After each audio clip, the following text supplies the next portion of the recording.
ఆదిలాబాద్ జిల్లాను చలి గజగజ వణికిస్తోంది. తెలంగాణలోని అత్యల్ప ఉష్ణోగ్రతలు నమోదవుతున్నాయి. చలిగాలులతో జనం ఉక్కిరిబిక్కిరవుతున్నారు.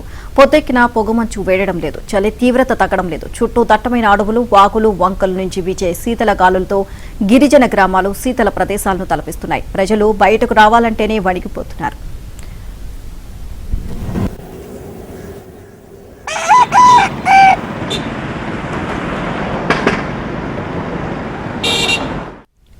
ఉత్తరాది నుంచి వీస్తున్న చలిగాలులు ప్రభావానికి తోడు దట్టమైన అడవుల ప్రభావంగా జిల్లాను మంచు దుప్పటి కమ్మేస్తోంది. రోజు రోజుకు ఉష్ణోగ్రతలు కనిష్ట స్థాయికి పడిపోతున్నాయి. కొమరంభీం జిల్లాలో అత్యల్పంగా 7.9 డిగ్రీల కనిష్ట ఉష్ణోగ్రత నమోదైంది. ఏజెన్సీతో పాటు అటవీ గ్రామాల్లో కనిష్ట ఉష్ణోగ్రతలు పడిపోతున్నాయి. సాయంత్రం 4 గంటల నుంచే చలిగాలులు వీస్తున్నాయి. చలి పెరగడంతో వృద్ధులు ఇబ్బందులకు గురవుతున్నారు. మార్నింగ్ వాక్ చేసే వారి సంఖ్య క్రమంగా తగ్గుతోంది. పాల అమ్మకదారులు, ఉదయాన్నే కూరగాయలు విక్రయించేవారు చలికి వణుకుతున్నారు.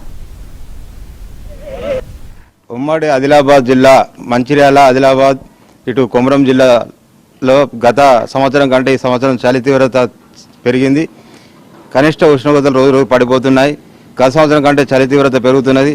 రాత్రిపూట డ్యూటీలకు వెళ్లే అటువంటి మాలాంటి కార్మికులు చాలా ఇబ్బంది పడుతున్నారు. సాయంత్రం 5 నుంచి చీకటి పడుతుంది. 5 గంటలకే లైట్లు వేసుకోవాల్సిన పరిస్థితి ఏర్పడుతున్నది. ఉదయం 7, 8 అయినా కూడా తెల్లవారుతలే సూర్యుడు రావడం లేదు. ప్రజలకు తెల్లవారింది కూడా తెలవడం లేదు. చలి తోటి చాలా ఇబ్బందులు పడుతున్నాం. వృద్ధులు కానీ, చంటి పిల్లలు కానీ, డ్యూటీలో వెళ్ళే వాళ్ళు కానీ చాలా ఇబ్బంది పడుతున్నారు. సాయంత్రం మారిందంటే అసలు బయటికి వెళ్ళలేని పరిస్థితి. ఈ చలిని తట్టుకోలేక మంటలు కాగాల్సి వస్తుంది. ఉదయం 9-10 అయినా మంచు కురుస్తూనే ఉన్నది. దీనివల్ల బండ్ల మీద పోవాలంటే చాలా ఇబ్బందులు అవుతున్నాయి. అదేవిధంగా పొద్దున 9-10 గంటలకు బయటకు వెళ్తే లైట్స్ వేసుకొని పోవాల్సిన పరిస్థితి ఏర్పడుతున్నది. ఈ పరిస్థితి ఇంకా ఎన్ని రోజులు దాకా ఉంటుందో తెలియదు. ముఖ్యంగా ఈ వారం రోజుల నుండి విపరీత